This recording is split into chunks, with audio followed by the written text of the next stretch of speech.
act together. Well, you're not going to have Europe anymore. You got to get your act together. And we, as you know, last month we had nobody entering our country. Nobody. Shut it down. And we took out a lot of bad people that got there with Biden. Biden was a total stiff. And what he allowed to happen, but you're allowing it to happen to your countries. And you got to stop this horrible invasion that's happening to Europe. Many countries in Europe. Some people, some leaders have not let it happen. And they're not getting the proper credit they should. I could name them to you right now, but I'm not going to embarrass the other ones. But stop.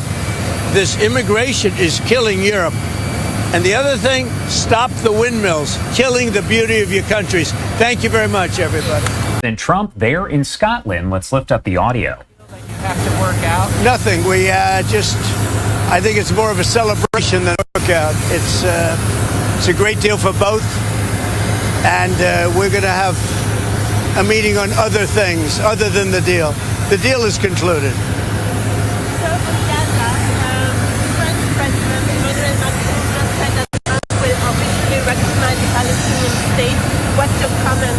Well, that's what he does. I mean, that's fine if he does that. That's up to him. It's not up to me. I'm with the United States. I'm not with France.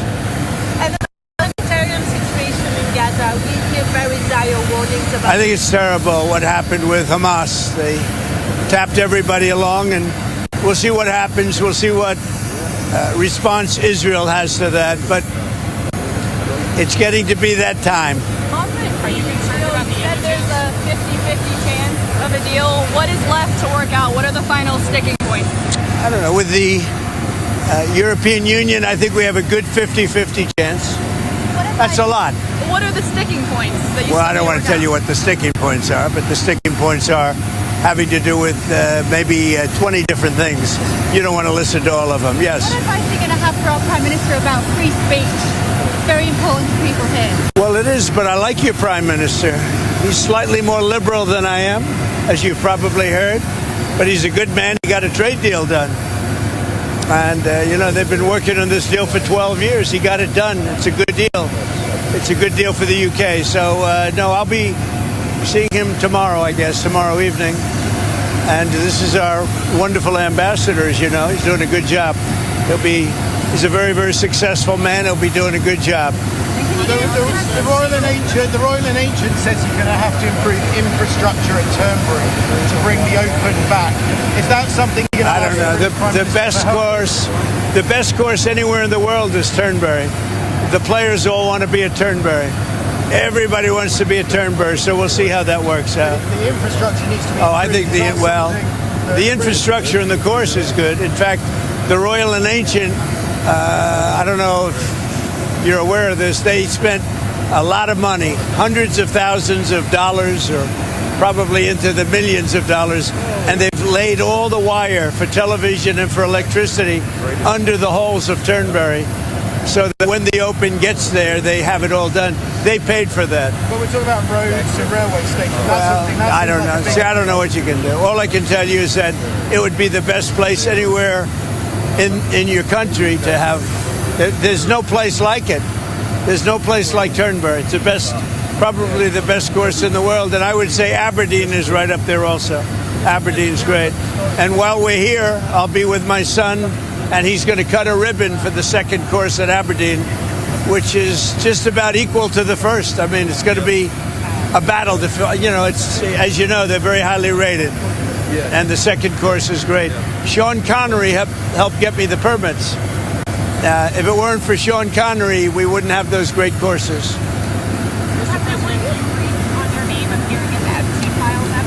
No, I was never briefed. No. Did you ask how? What are you hoping Todd Blanche interviewing Elaine Maxwell? What are you hoping that they get out of that? I really have really nothing to say about it. She is being talked to by a very smart man, by a very good man, Todd Blanche. And I don't know anything about the conversation. I haven't really been following it. A lot of people are asking me about pardons. Obviously, this is no time to be talking about pardons. But a lot of people have asked about pardon. This is just not a time to be talking about pardons. Todd will come back with whatever he's got. You make it a very big thing over something that's not a big thing. You should be talking about, if you're going to talk about that, talk about Clinton, talk about the former president of Harvard, talk about all of his friends, talk about the hedge fund guys that were with him all the time. Don't talk about Trump.